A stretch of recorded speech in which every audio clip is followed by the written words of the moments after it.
அனைவருக்கும் வணக்கம். தென்னாடுடைய சிவனையை போற்றி, இந்நாட்டவருக்கும் இறைவாக போற்றி.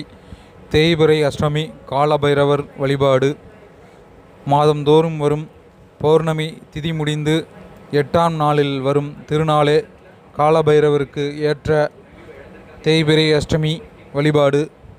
இந்நன்னாளிலே சகல சிவாலயங்களிலும் காலபைரவருக்கு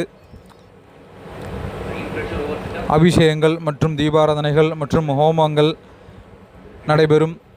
அந்நன்னாளிலே நாம் காலபைரவரை வழிபாடு செய்யும் பொழுது கிரக தோஷங்கள் நம்மை அணுகாது மற்றும் இழந்த பதவிகள் மற்றும் செல்வங்களை மீட்டு கொடுக்கும் காவல் தெய்வமாக விளங்கும் காலபைரவரை வழிபடும் பொழுது சகல தோஷங்களையும் வெற்றி கொள்ளலாம்.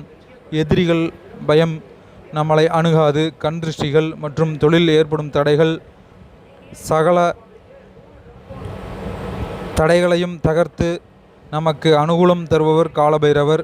சிவபெருமானின் அம்சமானவர். 64 ரூபங்களில் காலபைரவருடைய ரூபமும் ஒன்றாக திகழ பெறுகின்றது. காலபைரவ வழிபாடு என்பது ஆதி சங்கராச்சாரியாரால் தொடங்கப்பெற்று பிறகு இன்றளவும் நாம் கடைபிடித்து வருகின்றோம். இந்நன்னாளிலே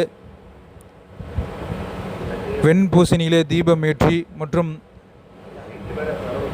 பஞ்ச தீபங்களில் தீபம் ஏற்றி வழிபடுவதற்கு கந்திருஷ்டிகள், தொழிலில் ஏற்படும் தடைகள் மற்றும் வியாபாரத்தில் ஏற்படும் சுணக்கங்கள் அனைத்தையும் நிவர்த்தி தரும் கடவுளாக திகழ்பவர்.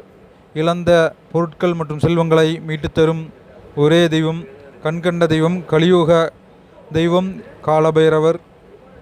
அப்படியே சேனல் லைக் பண்ணுங்கள், சப்ஸ்கிரைப் பண்ணுங்கள். ஆலய தரிசனம். நன்றி, வணக்கம். ஓம் காலபைரவா போற்றி.